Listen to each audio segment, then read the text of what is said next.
Nous gagnons tout de suite l'amphithéâtre du Collège de France le 5 avril 2018 pour le cours de Vinciane Pirène-Delforge. Aujourd'hui, sacrifié comme héros, le cas des Tritopatores. Alors jusqu'à présent, je vous ai parlé beaucoup de Dieu et très peu des autres entités qui peuplent le monde suprahumain des Grecs. Je vous ai notamment très peu parlé de héros.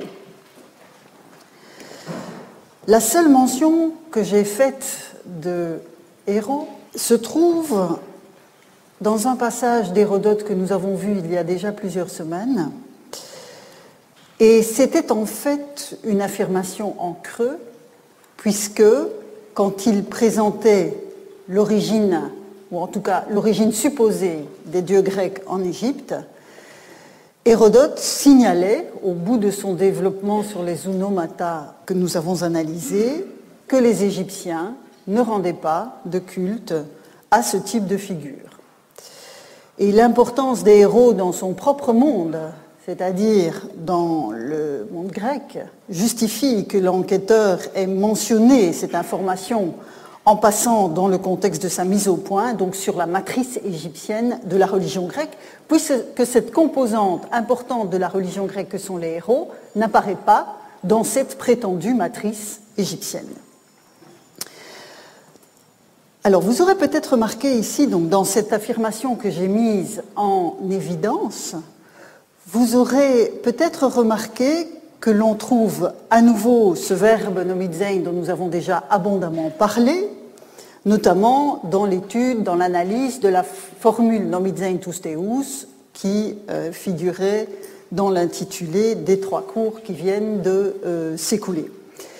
Mais j'attire votre attention sur un point dans la formulation qu'Hérodote adopte ici, dans ce passage précis. Pour ceux qui sont familiers du grec, nous avons ici, dépendant du verbe nomizein, le substantif héros au datif. C'est-à-dire que la construction de la phrase, de l'expression, n'est pas la même dans la prose d'Hérodote quand il parle de Dieu ou quand il parle de héros. Donc ici, il fait usage du datif, alors que pour les dieux, il fait usage de l'accusatif. Alors, je n'ai pas le temps de m'arrêter sur ce point précis, mais je veux simplement souligner que l'usage du datif ici attire en quelque sorte le verbe dans la direction de l'usage concret, c'est-à-dire dans les différents sens que je vous ai présentés récemment, le sens d'avoir usage de recourir à quelque chose d'un point de vue extrêmement concret, qui peut être aussi un des sens de nomizein. Ce me semble être le cas ici, et donc cette attraction en direction d'un usage concret, donc le recours au héros, c'est un recours, et la traduction de Legrand de ce point de vue est intéressante, c'est vraiment la mise en évidence de la dimension concrète de l'usage, c'est-à-dire rendre le culte. Et donc, dans le cas présent, on voit bien, si je ne pousse pas la réflexion trop loin, on peut considérer que dans le cas des dieux, donc nomizein tous theous, on a la représentation et l'hommage, et dans la logique d'Hérodote, c'est évidemment ce choix dans un monde divin, au départ indifférencié, ce choix de certaines figures qui sont progressivement identifiées, donc on a vu tout cela ensemble, la représentation qui induit le culte. Dans le cas des héros, on a donc, par l'usage du datif, une distinction de statut dans l'économie générale du monde suprahumain, et vous voyez toute la subtilité du grec, où cette différence de statut peut passer par un cas particulier, en l'occurrence le datif plutôt que l'accusatif. Mais voilà le constat d'Hérodote, les Égyptiens ne recourent pas aux héros, n'ont pas l'usage des héros, ne rendent pas de culte à des héros, contrairement aux Grecs. Car s'il y a beaucoup de dieux en Grèce ancienne, il y a effectivement beaucoup de héros. En maintenant aux héros qui reçoivent un culte, selon la logique d'Hérodote, et sans m'appesantir sur la question de statut des héros mythiques, c'est-à-dire les héros qui peuplent les traditions narratives, mais qui ne reçoivent pas forcément un culte, donc sans m'appesantir sur ces héros-là, ceux des traditions narratives, Le profil des figures héroïques est particulièrement varié, depuis les plus obscurs des héros locaux, qui sont uniquement honorés à l'échelle purement locale, jusqu'aux figures beaucoup plus largement attestées d'Héraclès, bien sûr, ou d'Amphiaraos, dont je vous ai parlé récemment. Souvenez-vous, ce sont les deux héros dont les gens de Marathon d'une part pour Héraclès et ceux d'Oropos d'autre part pour Amphiaraos revendiquaient la primauté d'en avoir fait des dieux. Il y avait ce changement de statut avec ce verbe nomizein que nous avions étudié en détail. Alors ces revendications locales, dont Pausanias a conservé le souvenir, attestent déjà que les frontières entre le statut de Dieu et celui de héros peuvent être poreuses. Et nous allons voir aujourd'hui qu'une telle porosité n'est pas un vain mot sur le plan cultuel, puisque c'est de culte qu'il va s'agir essentiellement. Nous n'allons pas quitter tout à fait les normes rituelles, même si le terme de norme n'apparaît plus dans le titre du cours d'aujourd'hui. Je vais en effet vous soumettre un texte de ce type, norme rituelle. Vous avez donc une photographie sous les yeux avec un dessin qui reprend l'objet. Et cet objet, ce document, provient probablement de la ville sicilienne de Sélinonte. Si vous allez sur le site du CGRN et que vous cherchez l'inscription 13, vous allez trouver le texte correspondant à ce document. Alors, comme vous le voyez à l'écran, le texte est porté par deux tablettes de plomb qui étaient unies l'une à l'autre. Les éditeurs ont daté ce document de la première moitié du 5e siècle avant notre ère, ce qui place relativement haut dans le temps ce document exceptionnel pour notre connaissance des processus sacrificiels et des processus purificatoires. C'est une inscription qui nous apporte des faisceaux d'éléments tout à fait remarquables à cet égard. Nous allons maintenant entrer dans le cœur de ce document complexe.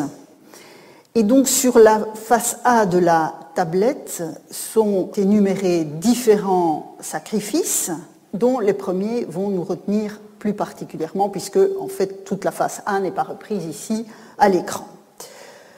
Je vous propose de lire ensemble la traduction et puis nous entrerons dans la structuration même de ce texte. Le sacrifice d'offrande avant les Kotitias, donc c'est une fête, et la trêve qui a lieu la 5e année, c'est-à-dire tous les 4 ans, lorsque l'Olympiade prend cours. Donc c'est le rythme des concours olympiques.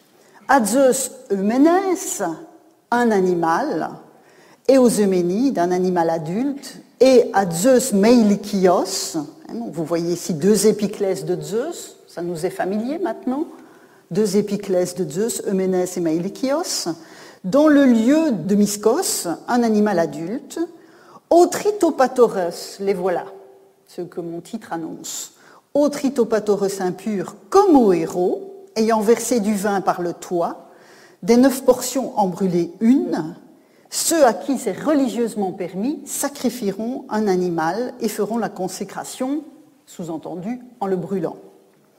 Ayant fait une lustration, on ne dit pas avec quoi, on fait l'hypothèse que c'est de l'eau, qu'ils loignent l'autel et aussi sacrifient un animal adulte aux Tritopatores purs. Donc on a d'abord eu des Tritopatores impurs et puis des Tritopatores purs. Versant un mélange de lait et de miel, une table est dressée et une banquette et qu'ils y mettent un tissu propre et des couronnes et un mélange de lait et de miel dans de nouvelles coupes et des gâteaux et de la viande.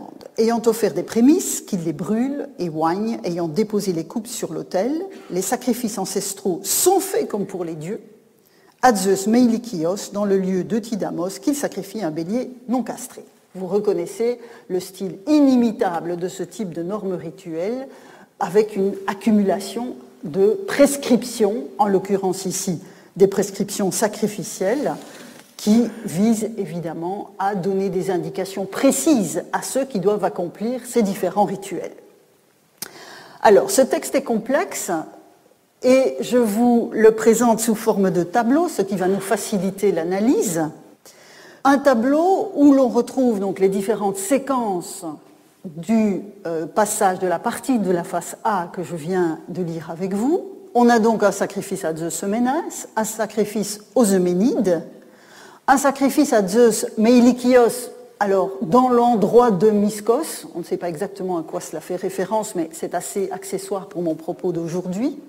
Puis, et là on arrive vraiment au cœur de mon intérêt aujourd'hui, un sacrifice au Tritopatores impur, avec donc, si on propose une séquence de ce sacrifice au Tritopatores impur, le sacrifice lui-même, une libation par le toit, la combustion de la 9e part, une aspersion et une onction. Donc voilà ce qui apparaît dans l'inscription, dans cette démarche sacrificielle qui est faite pour les Tritopatores impurs.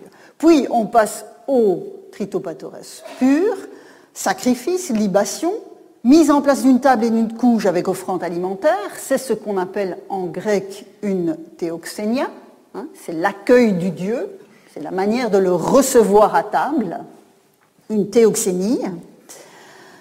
Et puis, combustion des prémices, onction et déposition de la vaisselle, peut-être combustion de la vaisselle sur l'autel, même si ce n'est pas totalement clair. Et enfin, le sacrifice à Meilikios dans le lieu de Tidamos. Donc, vous voyez ici, on a des localisations qui sont difficiles à comprendre. Alors, j'ajoute à ce tableau, donc, qui reprend le contenu de cette inscription, j'ajoute à ce tableau la mention des agents du sacrifice des Tritopatores impurs. Vous vous souviendrez, quand nous avons discerné la trame sacrificielle grecque, j'ai souligné le caractère accessoire d'un agent rituel.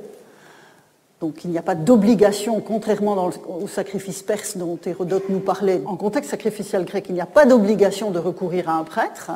Mais ici, on voit bien que dans l'inscription de Célinonte, une partie, en tout cas du rituel, doit être accomplie par des agents spécifiques, et ils sont définis par cette expression que j'ai traduite par ceux à qui c'est religieusement permis. Donc on voit bien qu'il y a une emphase qui est mise sur le profil des agents. Donc dans le cas présent, ce sont des personnes qui sont explicitement autorisées à procéder à l'opération, qui sont mandatées, et donc plus précisément la combustion de la 9e part sur laquelle je vais revenir.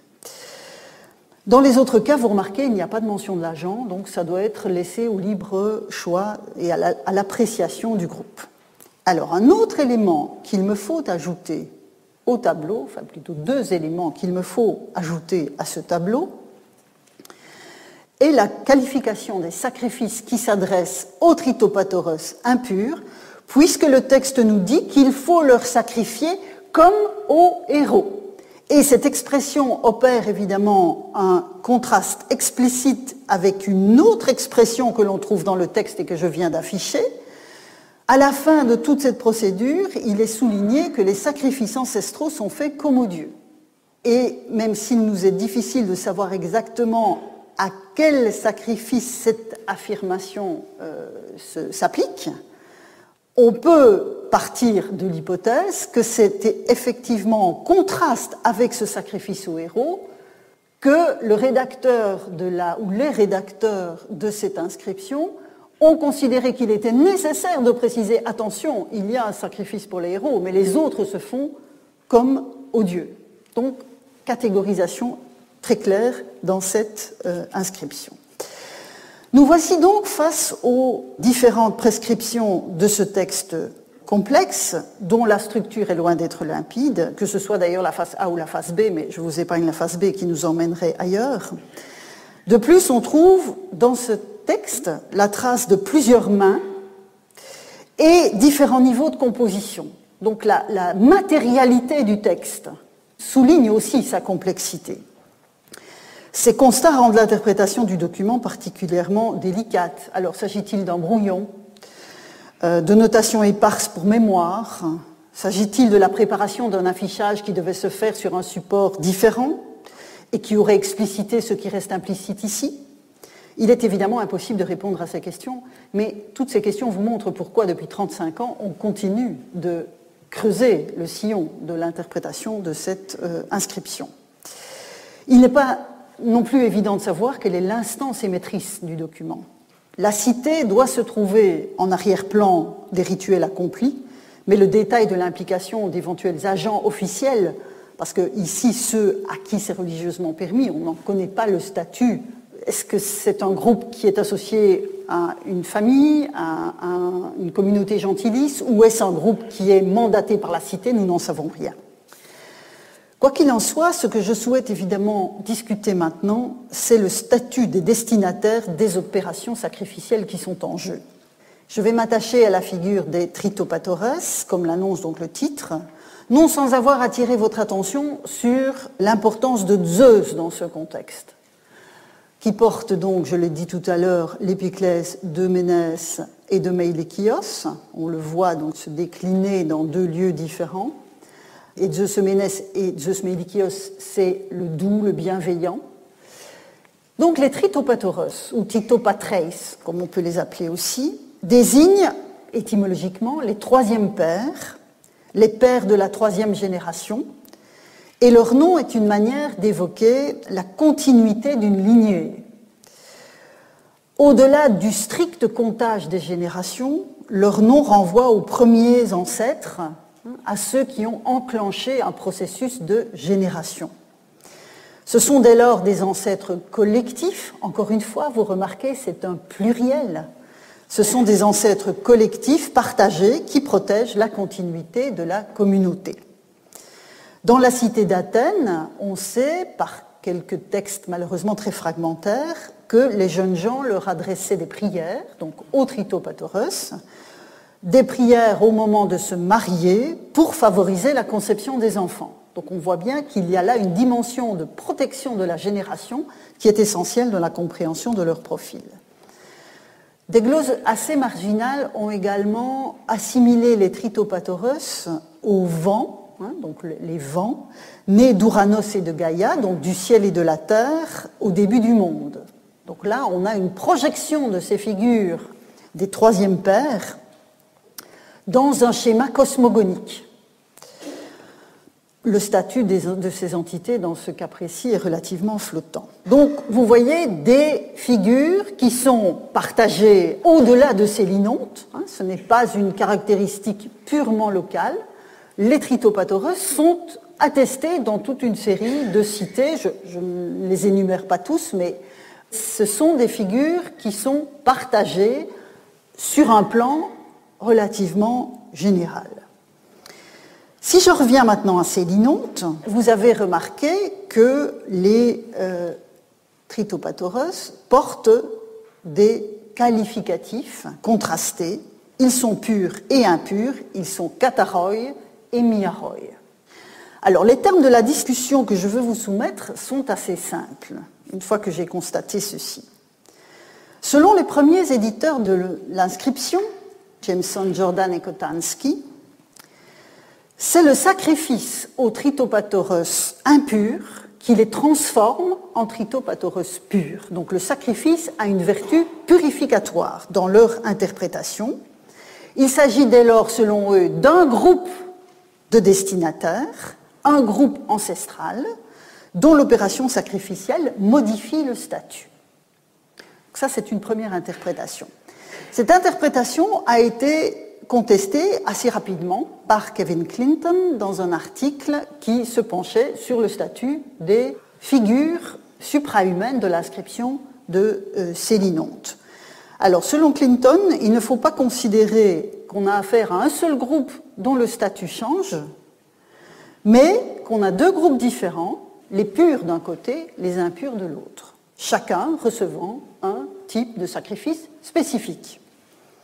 Un rituel comme au héros pour les impurs, un rituel comme pour les dieux, pour les purs. Deux groupes d'ancêtres, donc, et non plus un seul. Et il faut dire que depuis la date de parution de cet article, cette analyse a été largement suivie, considérant qu'on a donc affaire à deux groupes séparés. Ce qui est surprenant dans cette situation de deux points de vue différents sur ce texte, c'est qu'ils recourent tous les deux, pour justifier leur interprétation, au même parallèle, ce qui est un peu singulier. Et ce parallèle se trouve chez notre ami Pausanias, au livre 8, le livre 8 concernant l'Arcadie, donc la région centrale du Péloponnèse. Pausanias se trouve donc au milieu de l'Arcadie et il visite des sanctuaires, c'est sa manière. Nous avons déjà vu quelques passages qui montrent sa méthode. Il part donc d'une visite concrète et puis va donner une série d'éléments interprétatifs. Nous lisons le texte ensemble. Il y a à gauche de la route un sanctuaire pour des déesses. On appelle les déesses elles-mêmes, mais aussi le territoire alentour du sanctuaire, Maniae, ce qui veut dire les folles. C'est à mon avis une épiclèse des déesses Euménides. Je vous avais dit qu'on retrouverait les Euménides. Et l'on dit qu'Oreste, après le meurtre de sa mère, devint fou à cet endroit. Non loin du sanctuaire, il y a une butte de terre de médiocre importance, avec pour couronnement un doigt fait de pierre, et d'ailleurs, cette butte a pour nom le monument du doigt. C'est là, selon la tradition, qu'Oreste, ayant perdu la raison, se coupa avec les dents un doigt d'une de ses mains. À côté de cet endroit s'en trouve un autre, donc d'endroit, appelé Aké, ce qui signifie en grec les remèdes, parce qu'au reste, il trouva la guérison de son mal. On a aménagé là aussi un sanctuaire des Euménides. Ces divinités, au moment de faire perdre la raison à Oreste, lui seraient, dit-on, apparues noires, mais après s'être coupé le doigt avec les dents, il les aurait de nouveau vues blanches et aurait retrouvé ses esprits à ce spectacle. C'est ainsi qu'il offrit un énagismos, je reviendrai sur ce terme, aux premières pour détourner leur colère, et une tusia aux blanches. L'usage est de sacrifier aux Carites en même temps qu'à elles. Donc voilà le texte qu'à la fois Jameson, Jordan et Kotansky et à la fois Clinton ont convoqué pour aboutir à une interprétation, chacun une interprétation différente. C'est évidemment autour des Euménides, ici, que se joue la comparaison que l'on peut faire avec les Tritopatauros, puisque, si l'on en croit Pausanias, elles sont ainsi nommées dans le sanctuaire du lieu-dit les remèdes. Ici, il dit « on a aménagé là un sanctuaire des Euménides », mais ce sont elles aussi, selon lui, qui se cacheraient derrière les Maniae du lieu-dit qui porte le même nom. Dans le mythe d'Oreste, donc les unes sont blanches et les autres noires. Dans le contexte rituel évoqué par le visiteur, les blanches reçoivent une tusia. La tusia, nous en avons encore parlé la semaine dernière, c'est donc ce que j'ai appelé la trame sacrificielle grecque. Une tusia, tandis que les noirs reçoivent ici donc un énagismos, c'est-à-dire un animal qui est entièrement consumé. Donc pas de partage dans ce cas-là. Le passage de Pausanias, vous l'aurez remarqué, est assez complexe parce qu'il juxtapose une série d'informations de différents types. Alors, le fondement de l'ensemble est constitué de sanctuaires locaux aux noms transparents. C'est la méthode de Pausanias. Il pose son cadre en visitant des lieux concrets. Vous avez ici les éléments qui sont ancrés dans le territoire et autour desquels il brode. Et il donne de la substance interprétative. Pausanias y ajoute sa propre interprétation du nom des Maniae locales, qui se fonde, même s'il ne le dit pas, sur la tragédie d'Échille, que vous connaissez sûrement dans le cas de l'Orestie, où les Érynies deviennent des Euménides. Oreste, après le meurtre de sa mère, est pourchassé par les Érynies, et au bout du processus tragique, les Érynies, vengeresses, sont transformées en déesses bienveillantes, et dans l'interprétation que nous donne ici Pausanias, il parle donc précisément de ce double statut. Puis, il va présenter le récit étiologique local qui met Oreste en scène, qui est lié à la butte du doigt, au tombeau du monument du doigt, avec l'autre étiologie également autour de l'histoire d'Oreste. Et pour terminer, il fait référence aux pratiques sacrificielles locales, mais dont fondamentalement il ne dit rien. Il dit simplement l'usage est de sacrifier aux Carites en même temps qu'aux Euménides. On insiste donc dans ce texte à des allers-retours entre le niveau local et le niveau général, entre des cultes spécifiques et des traditions narrative panhellénique, toute l'histoire d'Oreste qui était partagée à l'échelle de la Grèce, ces traditions panhelléniques qui sont injectées dans les étiologies arcadiennes. Une telle complexité narrative explique en partie pourquoi il est possible de construire des interprétations contradictoires autour d'un même texte. Je suis d'accord avec Clinton sur la critique qu'il peut faire de cette transformation qui serait amenée par le sacrifice qui ferait passer les tritopathoros du statut d'impur à pur. Faut-il aller cependant aussi loin que lui et y voir deux groupes divins différents, puisque je vous ai dit que l'hypothèse de Clinton, c'était on a des impurs, on a des purs, et on leur offre des sacrifices adaptés, le premier groupe n'ayant rien à voir avec le second. Les déesses honorées par Oreste dans le récit local qu'il a recueilli sont les Euménides, le même groupe féminin collectif dont l'épiclèse locale, au lieu d'Imaniae, précise la fonction. Oreste accomplit un rituel qui correspond aux différents aspects des déesses à des moments différents de son parcours. Le héros décrit par Pausanias va donc sacrifier de manière adéquate en fonction du profil spécifique du destinataire dans un contexte spécifique, sans qu'il soit possible, me semble-t-il, d'affirmer pour autant que le groupe destinataire comme tel serait différent dans l'un et l'autre cas. Donc, si je suis d'accord avec Clinton sur le fait que le sacrifice ne transforme pas les destinataires, je suis beaucoup plus réservée sur la question d'y voir deux groupes complètement distincts l'un de l'autre. Mais la différence d'interprétation entre Jameson, Jordan et Kotansky et Clinton n'est pas seulement ancrée dans les complexités narratives du texte de Pausanias. Vous aurez peut-être reconnu en filigrane de ce que je viens de vous dire le questionnement que j'ai abordé devant vous il y a quelques semaines quant à l'unicité et la multiplicité d'une divinité. Nous sommes évidemment au cœur de cette problématique-là. Je vous remets sous les yeux le passage d'Hérodote dont nous étions partis pour réfléchir à cette question de l'unité ou de la pluralité d'un même Dieu, avec donc l'invocation de Crésus à trois facettes de Zeus, le Katarsios, l'Héphaïstos et l'Étaireios, avec cette incise, c'était le même Dieu qu'il dénommait ainsi. Nous sommes évidemment dans le même type de problématique. A-t-on affaire à deux groupes totalement hétérogènes l'un à l'autre, tritopathores pur d'un côté et impur de l'autre, comme on pourrait considérer ici qu'on a affaire à des Zeus qui n'ont rien à voir les uns avec les autres et qui n'ont rien à voir avec le nom même de Zeus. Je vous avais dit ma préférence concernant la question de Zeus, qui est plus qu'une préférence, c'était une démonstration et j'espère vous avoir convaincu. Donc nous avons bien affaire au même Dieu. Voyons ce qui arrive dans le cas des tritopathoros de Célinonte. C'est en tout cas le même arrière-plan. Et cette problématique engage en profondeur notre compréhension de la représentation des figures qui peuplent le monde suprahumain des Grecs, à quelque échelle que ce soit. C'est ça qui m'intéresse de vous montrer.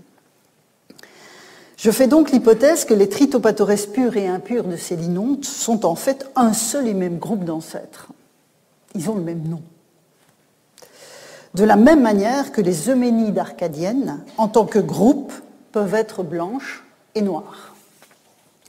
Et pour appuyer mon hypothèse, je vais faire appel à un texte qui est un peu plus tardif que celui de Pausanias, mais qui est la seule œuvre de l'Antiquité à s'occuper, en tout cas qui nous a été conservée, à s'occuper de héros et à porter le titre héroïkos.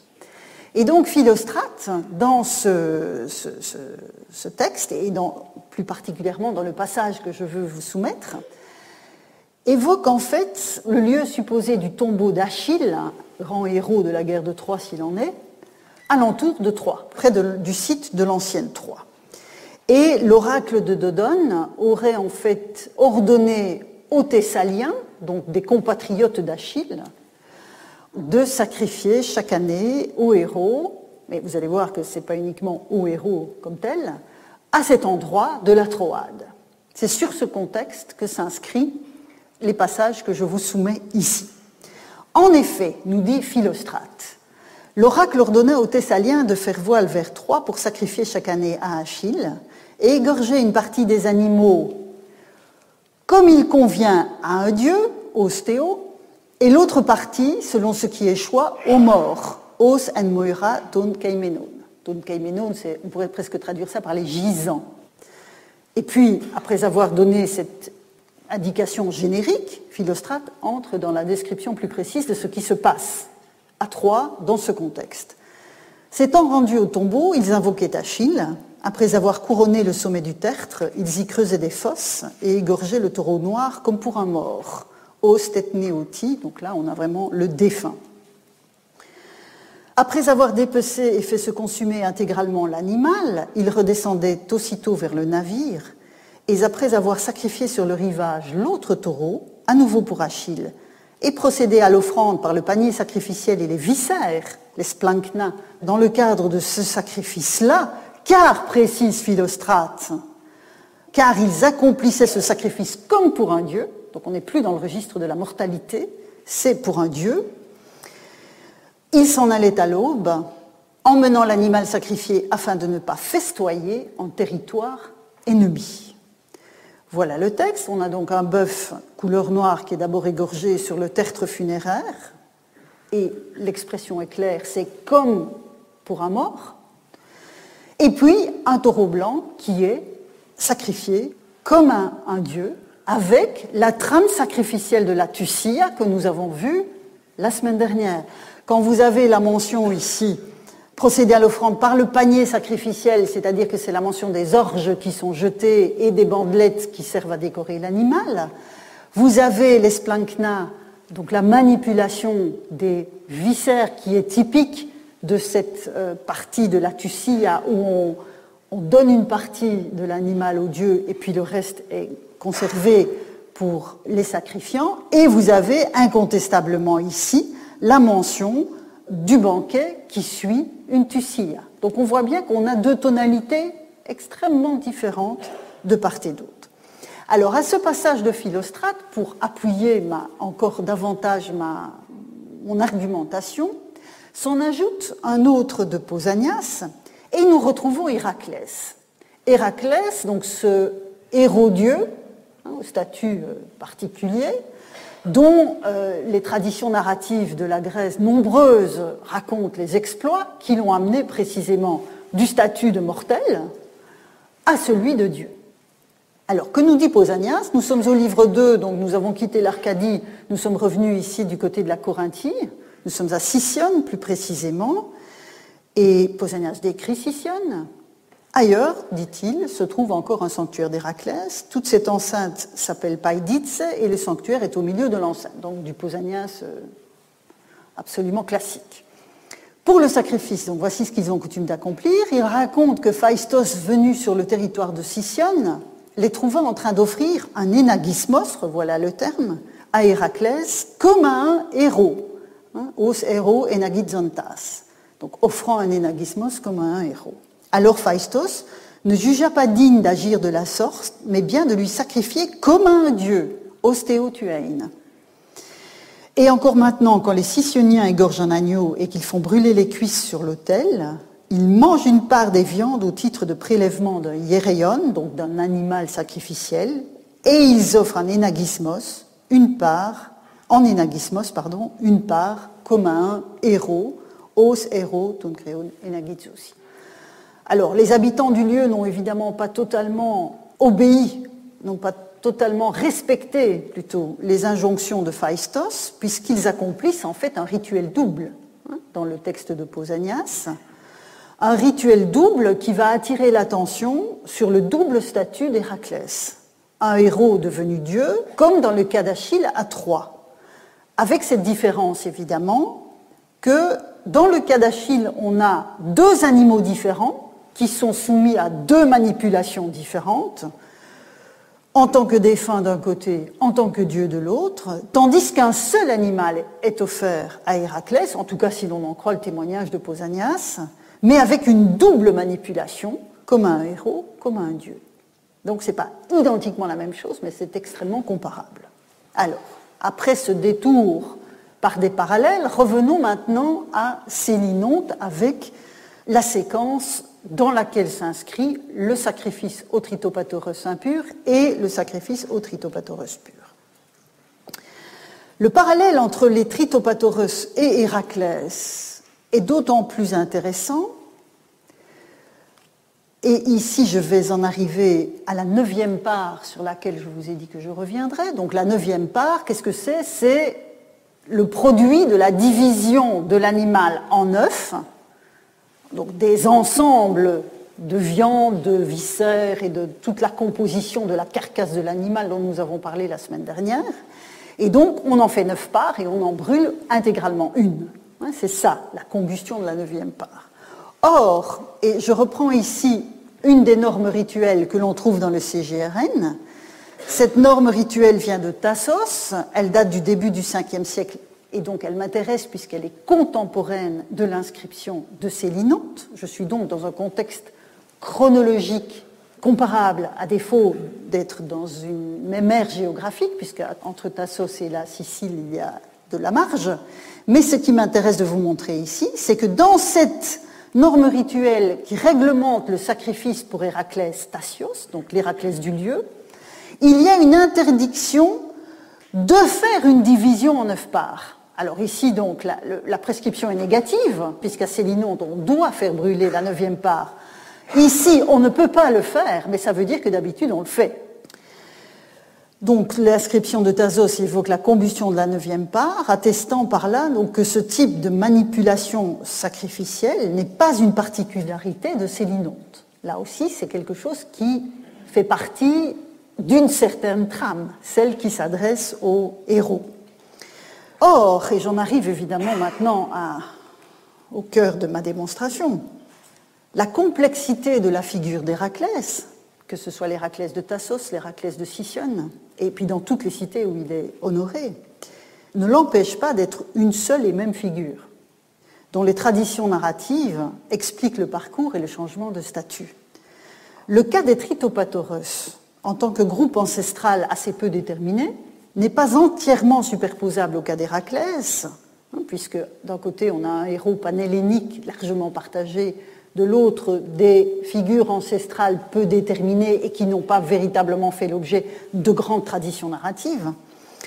Mais au-delà de la similitude dans l'opération sacrificielle, la comparaison permet, je pense, de nuancer le profil des ancêtres de Sélinonte. Ainsi, dans l'éternité du monde divin, dans la représentation que les Grecs s'en font, Héraclès est à la fois héros et dieu. Tout comme l'est Achille dans le texte de Philostrate. Vous avez remarqué, c'est le même Achille auquel on offre un sacrifice comme un héros ou comme un dieu. Les traditions narratives, les mythes expliquent leur changement de statut au travers de leur biographie divine, parce qu'ils en ont une. Achille, Héraclès, ce sont des héros qui ont généré ce type de production mythique. Mais il reste les mêmes destinataires dans les deux rituels, avec un changement d'accent en fonction du type de communication qui s'engage avec eux. Je vous ai dit la semaine dernière que le sacrifice était un puissant instrument de communication. Et donc, le type de procédure que l'on choisit dans ce cas-là est une manière de s'exprimer, et il faut le faire adéquatement. Dans certains cas, dans un processus sacrificiel, il est nécessaire de se rappeler qu'Héraclès, qu'Achille ou les Tritopathoros furent jadis des êtres humains qui sont morts, avec tous les risques de souillure qu'implique la présence d'un cadavre. Souvenez-vous, on a parlé de la souillure associée, par exemple, au fait que les Argiens pourraient mettre à mort les Danaïdes qui se sont accrochés à la statue d'un dieu, quand elles arrivent à Argos. On a vu ça tout au début des cours. Alors là, je vous avais dit, un décès est déjà une puissante occasion de souillure, mais alors là, si c'est un meurtre, ça redouble encore. Mais donc un cadavre est toujours un problème à résoudre, un risque de souillure. On doit dès lors, face à un tombeau, face à un mort, honorer le destinataire du rituel, mais en le maintenant à distance. Si vous voulez. Il faut une communication, c'est-à-dire souligner que l'on lui rend hommage, mais l'interaction doit être limitée, parce qu'il y a un risque de souillure. Dans d'autres cas, et le cas d'Achille en Troade est absolument clair à cet égard, c'est le désir d'honorer la face immortelle du destinataire qui prévaut, et dans ce cas-là, on peut parfaitement engager la communication avec lui.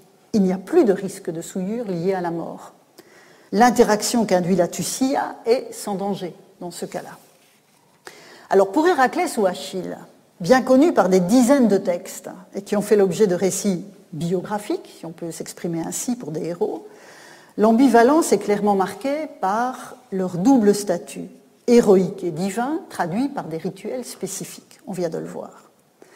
À Célinonte, puisque je ne perds pas de vue que c'est mon objectif, d'élucider cette inscription, l'ambivalence des Tritopathoros est marquée par deux rituels distincts, autant que par deux épiclèses différentes, puisqu'on peut considérer que Catarsios et Miaroi ont un statut d'épiclèse.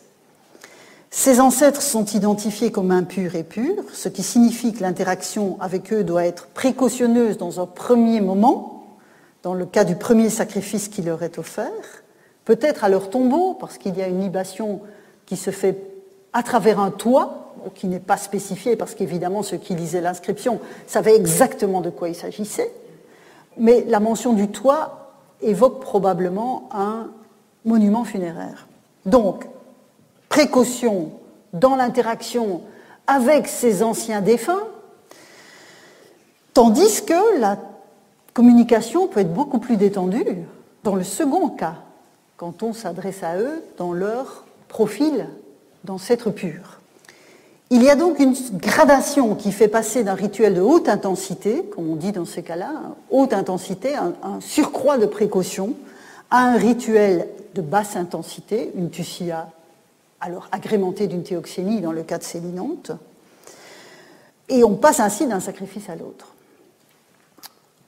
Prenons encore un exemple, un cas parallèle pour étayer cette interprétation, et cette fois-ci je ne me tourne plus vers un texte littéraire, comme dans le cas de l'Héroïkos de Philostrate ou dans le cas de Pausanias, mais vers d'autres normes rituelles.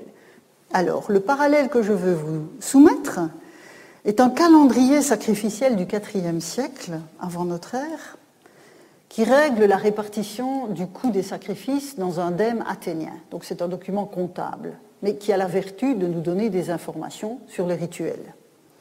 Et parmi les nombreuses entrées de ce calendrier, il y en est une qui est exceptionnelle et qui va nous ramener aux viscères, dont je vous ai parlé la semaine dernière. Alors, vous voyez le texte.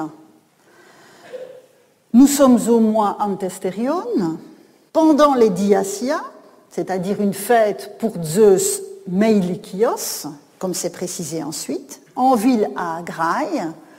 Donc il faut sacrifier pour Zeus Meilikios un bélier, offrande sans vin jusqu'au viscère, Néphalios, Mécri, Splanknon. 12 drachmes, c'est le coût de l'animal. Je vous ai dit, c'est un document comptable. Donc le bélier, en l'occurrence, il coûte 12 drachmes. Alors, ce qui m'intéresse, évidemment, c'est l'offrande sans vin jusqu'au viscère. À un certain moment de la manipulation des splankna, ce moment de haute intensité dans la communication avec le dieu, il y a un basculement. On passe d'une ambiance sacrificielle à une autre. Le rituel, à partir des splankna, commence à suivre un processus normal qui consiste à offrir des libations de vin. Jusque-là, il faut que les offrandes soient sans vin. C'est ce qu'on appelle parfois des offrandes pures, mais bon, le vin n'est pas particulièrement impur, mais c'est un autre problème. Donc, c'est la libation sans vin qui est, en l'occurrence, le rituel marqué, le rituel de précaution, du moins dans une première étape. Et donc, comme dans le cas de l'Héraclès de Sicyone, on a une double manipulation pour un même sacrifice à un même destinataire. La structure rituelle comme telle est différente de ce qui est accompli pour les Tritopathoros de Célinonte. Mais dans un cas comme dans l'autre, on assiste à un changement d'attitude des sacrifiants en regard d'un seul et même destinataire. En outre, quand je vous aurais dit que le contexte des Diasia, donc la fête pour Zeus Meilikios en Attique, implique la prospérité et la continuité de la communauté, vous comprendrez pourquoi il me paraît que le parallèle entre ces sacrifices renforce l'idée que les Tritopathoros sont un seul et même groupe, comme Zeus Meilikios est le même destinataire des deux aspects du rituel qui lui est réservé lors des diasia.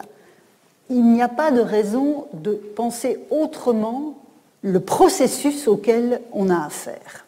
Donc, un premier point, un seul et même groupe pour les Tritopathoros. Il n'en reste pas moins que nous avons encore une question à résoudre. Comment comprendre que ces ancêtres génériques puissent être impurs? Qu'est-ce que cela veut dire? Alors, la première hypothèse qui a été faite, c'est qu'il s'agirait d'une impureté supposée qu'auraient contracté les membres du groupe dans le temps ancien de leur vie. Ils seraient dès lors purs et impurs, comme Achille ou Héraclès sont héros et dieux. À un moment de leur vie, Achille et Héraclès étaient héros, puis ils sont devenus dieux.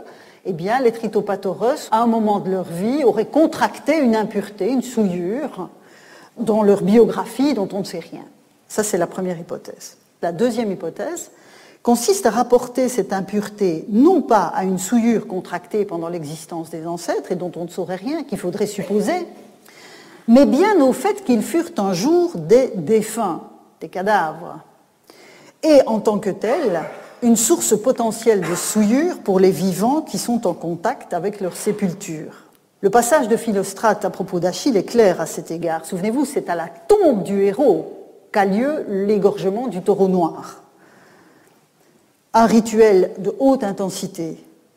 Alors, dans le cas d'Héraclès, évidemment, le problème est différent puisqu'Héraclès n'a pas de tombeau. Mais la partie héroïque des rituels qui lui étaient dédiés était une manière de reconnaître néanmoins sa mortalité originelle. Revenons dès lors en Attique, où plusieurs cultes des Tritopathoros sont attestés. J'en prendrai deux en considération. Alors ici, donc ce sont des bornes qui servaient à circonscrire le sanctuaire qui est dit abaton. Abaton, ça veut dire qu'on ne peut pas y entrer, on ne peut pas y marcher. Donc, accès interdit. C'est ça que signifient ces bornes.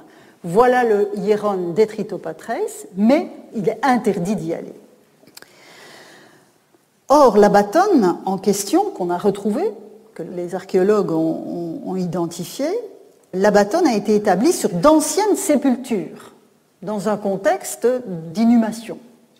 Donc les sacrifices en ce lieu ne sont pas documentés, mais on peut supposer qu'ils imposaient quelques précautions, comme on l'a vu pour les Tritopathoros impurs de Sélinonte. Par ailleurs, je vous ai dit que j'allais vous montrer deux sanctuaires des Tritopatres en Attique. Donc voilà le premier, à l'entour du centre urbain. Le deuxième nous ramène à Herkia, l'œdème où nous avons vu le sacrifice pour Zeus Meilikios. Alors cette fois-ci, on a changé de mois, nous sommes en Munikion, le 21, pour les Tritopatres, à Herkia, un bélier, offrande sans vin, ne pas emporter 12 drachmes. Donc un rituel marqué par la précaution. Alors la consommation sur place atteste que la viande était disponible, donc pas de combustion intégrale, pour une véritable commensalité au sein du groupe sacrifiant, contrairement à ce qui se passe quand chacun reprend sa part et retourne chez lui. Donc il y a la volonté que le groupe sacrifiant mange ensemble dans le sanctuaire des Tritopatres, qui, là, en l'occurrence, n'est pas un abaton. Donc vous voyez que l'abaton du céramique d'Athènes ou le sanctuaire à Herkia ont des statuts légèrement différents. Au vu de ces différents éléments, il me semble que la seconde hypothèse, celle qui prend en considération l'impureté liée à la mort, a plus de poids que celle d'une impureté potentiellement contractée du vivant des ancêtres. Le parallèle d'Héraclès et d'Achille me semble aller dans ce sens, de même que l'existence d'une vaste gamme de héros qui peuvent être soit attachés encore très fortement à leur statut de défunts du passé. Bon nombre de cultes héroïques dans les cités grecques se font près du tombeau, réel ou supposé, du destinataire du sacrifice. Donc on voit qu'une certaine catégorie de héros est encore extrêmement attachée et reliée à ce statut de défunt, tandis que d'autres s'en sont considérablement éloignés, et l'exemple d'Héraclès est évidemment prototypique de cette situation, pour arriver à recevoir des rituels comme ceux qui sont réservés aux dieux. Donc il y a tout cet éventail de possibles entre une mortalité affirmée ou une presque divinité. Et toute la gamme se retrouve dans les différentes manipulations sacrificielles auxquelles on a affaire. Dans le céramique d'Athènes, c'est le côté humain défunt qui est mis en évidence pour les tritopatoros et leur sanctuaire est inaccessible. À Herkia, le lieu de culte est fréquentable, mais avec précaution.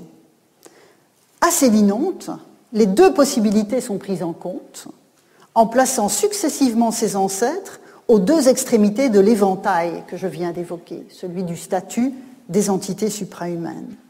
Le processus sacrificiel passe d'un rituel qui met l'accent sur l'impureté de la mort à un rituel pour des figures ancestrales dont le statut d'humain défunt n'est plus d'actualité et avec lesquelles on peut rentrer en relation sans plus prendre de précautions.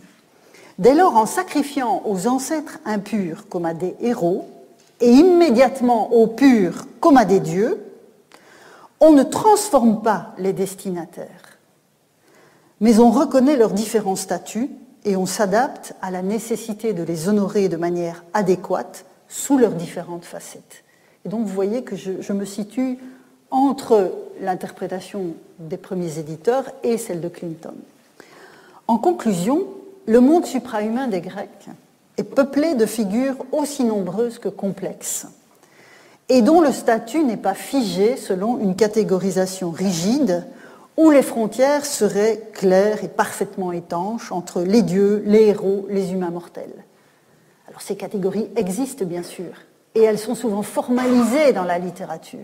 Mais quand on se place sur le plan des pratiques, on voit bien que tout cela est beaucoup plus labile. La plasticité du polythéisme se donne à voir aussi dans la fluidité et la porosité des limites que viennent sanctionner des rituels sacrificiels, dont j'espère vous avoir montré cette semaine, comme la semaine dernière, qu'il s'agissait bien d'un langage de communication avec le monde suprahumain. Quant à la relation entre le général et le particulier, le cas des tritopatoros atteste l'existence d'une ambivalence de ces figures partout où elles sont honorées, tout en montrant que chaque communauté s'approprie cet arrière-plan partagé en le déclinant selon des modalités qui lui sont propres. Ainsi, à Sélinonte, leur ambivalence a été particulièrement mise en évidence par le biais d'épiclèses, les purs, les impurs. Vous avez remarqué qu'à Athènes, on ne trouve pas cette spécification par le biais d'une épiclèse, comme si la seule différence rituelle à Sélinonte ne suffisait pas à la marquer. Il faut ajouter quelque chose. Nous ne saurons jamais pourquoi ils ont fait ce choix-là. Mais la communauté locale